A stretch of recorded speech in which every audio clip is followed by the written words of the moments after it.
Біздің қоғамымыздың базысы, яғни фундаменті өтіріктен құралады. Біз сол өтірік иллюзияда өмір сүріп жатырмыз. Бұған ешқандай ренжудің қажеті жоқ, себебі бұл осы ойынның бір маңызды бөлімі. Бірақ бұл өтіріктен де біз шығамыз, себебі қазір осы 2000 жылдардан кейін, соның ішінде мына 2012 жылдан кейін жаңа бір энергия бүкіл әлемге, бүкіл бұл кеңістікке кірді. Кезінде ата-бабаларымыз айтқан алтын ғасыр кірді. Әзірге энергетикалық түрде кіріп жатыр, және бұның энергиясы күшейіп жатыр. Физикалық түрде де жайлап адамдарда өзгеріп жатыр. Өздеріңіз байқаған шығарсыздар. Соңғы кездері психологтар, нумерологтар және осы тренинг өткізуші адамдардың саны көбейіп жатыр. Бұл деген сол адамдардың санасын максималды түрде көптеп ашу деген сөз. Адамдардың санасын ояту деген сөз.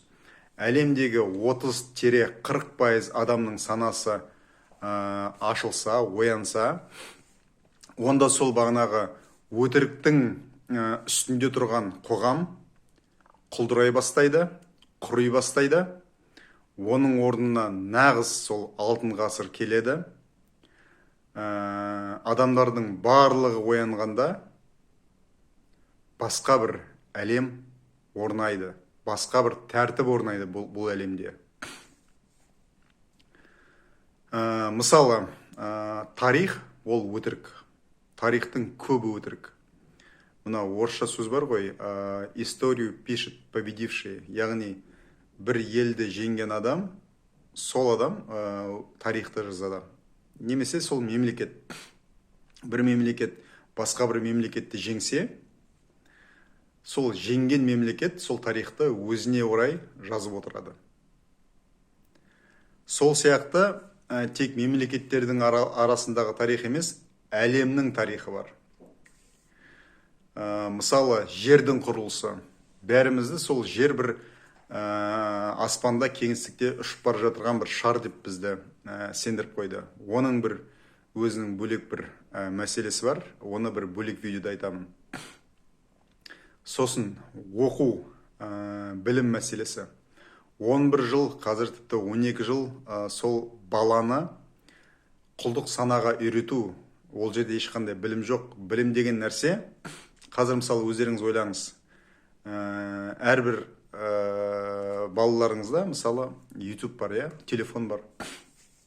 Қазіргі жалпы тіпті бұрында адамға оқу, яғни оқу системасы, оқу жүйесі бойынша тек қана жазып үйренсе, санап үйренсе, оқып үйренсе, негізінде жетеді.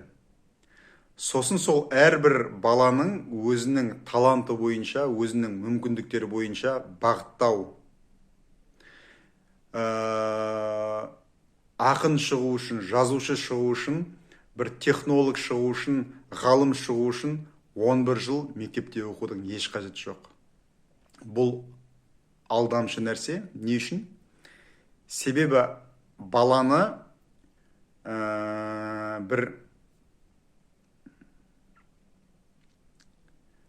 балаға бостандық бермей, сол балаға 11 жыл бойы сол елдің саясатын миына сіңіру. Баланы бір бағынышты адам қылып өсіру. Себебі сәби өсіп келе жатады, яғни жұмыстың системасы бар, таңғы сағат 9-дан кешке 6-ға дейін деген, ол да бір бағана шектеу. Яғни ата-анасы сағат 9-дан кешке 6-ға дейін жұмыста. Не істеу керек? Ол баланы балабақшаға беру керек. Балабақшада ол балаға бір басқа бір мама былайша айтқанда, әйт ананы істеме, әйт мынаны істеме дейді. Жұмыста сол баланың әке-шешесіне бастықтары әйт ананы істеме, әйт мынаны істеме, тек қана осыны істе дейді. Ол ата-ана үйіне келеді деп баласына айтады, әй ананы істеме, әй мынаны істеме деп балабақшадан келген балаға. Одан кейін ол балабақшаны бітіріп, ол бала мектепке барады. Онда да указкамен мұғалім тек қана мынаны жаз, ананы жазба, ана сөзді айтпа, мына сөзді айт. 11 жыл бойы. Содан кейін институт, университет. Онда да дәл солай. Тіпті одан да басқа бір, одан да бетер бір амалдары бар. Яғни оның барлығы сол өсіп келе жатырған үлкен бір тұлғаны бір бағынышты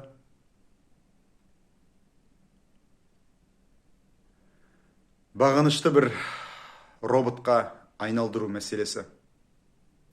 Бұған мемлекетті кінәлаудың қажеті жоқ, себебі мемлекеттің өзі бүкіл сол халықаралық жүйеге бағынады. Бұл жерде осы әлемді басқарып отырған күштілердің әрекеті бұл деген, құйтырқы әрекеті. Тағы да айтам, оларға ренжіп, оларды қарғаудың қажеті жоқ, себебі осы ойынның бұл тәртібі, ережесі. Бірақ бұл ереже өзгереді, өзгеріп жатыр. Себебі өздеріңіз білесіздер, мысалы, жақында заңда шықты, мысалы, жұмысқа кіру үшін диплом сұрау міндетті емес деген. Яғни, бара-бара сол алтын ғасырдың заңдары, энергиясы кіріп жатыр, бұрынғы бір энергиялар кетіп жатыр, мысалы. Сол энергиялардың кетіп жатырғандардың бір себебі мына королевство бар ғой, Англияның, мысалы. Королева Елизаветаның қайтыс болуы, оның орнына бағанағы король Карл келді, бірақ оның бағана күші өте аз. Сондықтан монархияның құлауының бір қазір бір себептері болып жатыр. Тағысын тағы, енді бұны осы видеода айтпай қойын. Сосын мұна Құдайға жетілу. Біз өзімізде жаратылыс күш бар. Мен тек бағанағы біздің бала туатын қасиетімізді айтып отырған жоқпын. Біз ойымызбен, сөзімізбен, қиялымызбен өмірімізді жалпы айналамыз жаратыламыз. Мына енді қазір күлетін шығарсыздар. Әлемдегі мысалы ең кемінде 70-80% адамдардың барлығы аспанда 2 күн бар деп сенсе, аспанда 2 күн пайда болады. Себебі бұл жерде коллективное сознание деген бар.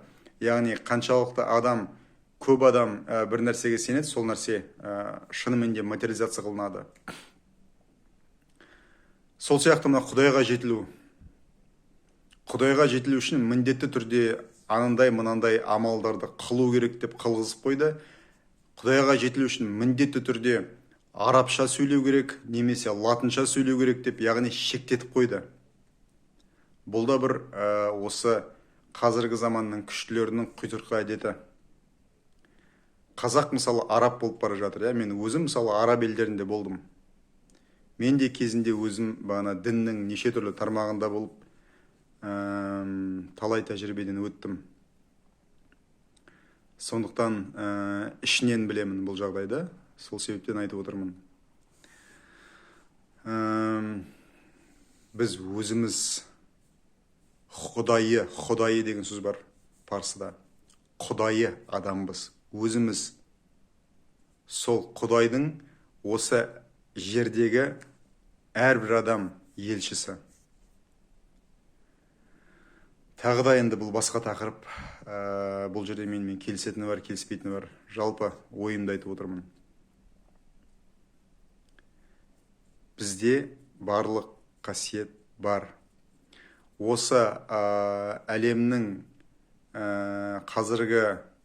әзірге уақытша басқарушылары осы адамдардың Құдайға лайық, Құдай сипатты қасиеттері бар екен барынша жоюға, барынша сендірмеуге бүкіл әрекеттерді күн сайын жасап отыр.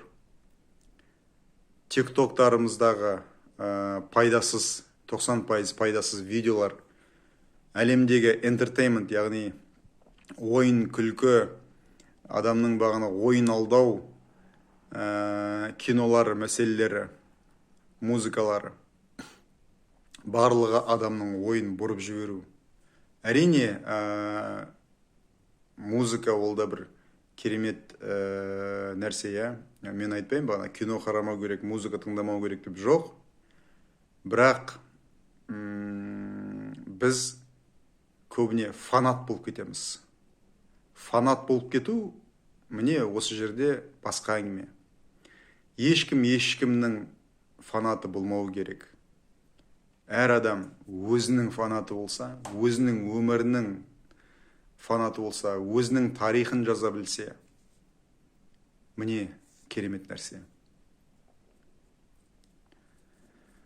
Сондықтан біздің тарихымыз фейк, өтірік. Білім алу системасы, жүйесі өтірік. Денсаулық жүйесі өтірік. Себебі қазіргі медицина ол аурудың себебін емдемейді, аурудың симптомын, яғни сыртындағы ғана белгілерін емдейді, ол ауру ішінде қала береді. Сондықтан дұрыс тамақтану, мысалы қазір медицинаға, докторларға барсаңыз, айтпайды саған бағана Гербалайф іш, NL іш, немесе баттарды қабылда деп. Олар айтады, осындай дәрі ал. Сосын мысалы біздің бір туыстарымыз ауруханада жатса, біз апарып сорпа апарамыз, немесе бір майдан бірдеңе апарамыз. Соны бағанағы дәрігерлер жібереді оған. Ол болмайтын нәрсе. Тромбылар жабылып отырған адамға етпен сорпа апарамыз мысалы. Оның орнына жетеді басқа да альтернатива. Гербалайф мысалы, мен өте қатты кеңес беремін. Міне осындай коктейльдер өте қатты кеңес беремін. Мен бір видеоларымда айттым, менің анам мысалы 2010 жылға дейін осы ауруханалардан шықпаған, 2-3 ай сайын. 2010 жылдан бері осы Гербалайфты ішеді. 81-де қазір анам. 13 жыл өтті осы 2010 жылдан. Өзім мысалы баяғыдан. Жақсы әрі қарай.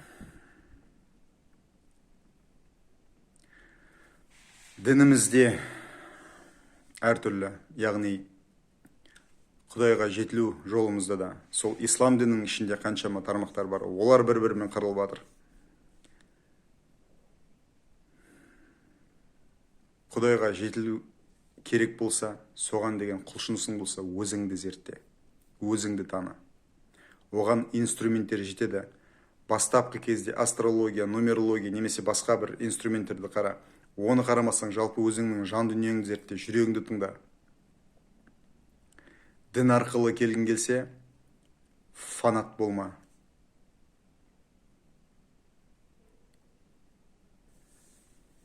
Сол сияқты бізді өз жолымыздан тайдыратын әртүрлі нәрселер, әртүрлі жүйелер бұл өмірде өте көп, және бұл жүйелер жақын арада құлайды, құлап жатыр. Сондықтан ақыр заман дейді ғой, енді энергетикалық түрде ақыр заман өтті, болды. Себебі бұрынғы осы тәртіптің ақыр заманы болып жатыр бұл деген.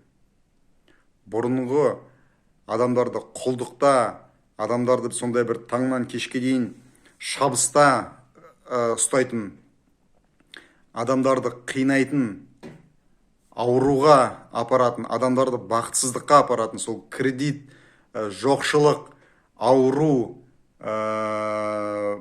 кенеттен бағана дүниеден өту деген нәрселердің заманы, соның ақыры болып жатыр қазір. Міне ақыр заман деген қайда? Қазір алтын ғасырға біз өтіп бара жатырмыз. Сондықтан өзімізді танайық, өзімізді білейік. Өзімізді сүйіп махаббатқа толтырғанда біз айналамызды махаббатқа толтырамыз. Балаларымызды, туыстарымызды, ата-аналарымызды, көршілерімізді, жалпы елімізді. Себебі сіз өзіңіз махаббатқа толмай, өзіңіздің мәселеңізді шешпей, басқа адамдарды бағана емдеймін десеңіз, олай болмайды. Себебі сіз өзіңіз аурусыз. Енді ауру деп тек қана дененің ауруын айтып отырған жоқпын, мен жанның ауруын айтып отырмын. Сондықтан әр адам ең бірінші өзін емдесе, ойлап қараңызшы, әр адам өзінің өміріне жауапты болса, ең біріншіден қандай бақытты қоғам болады.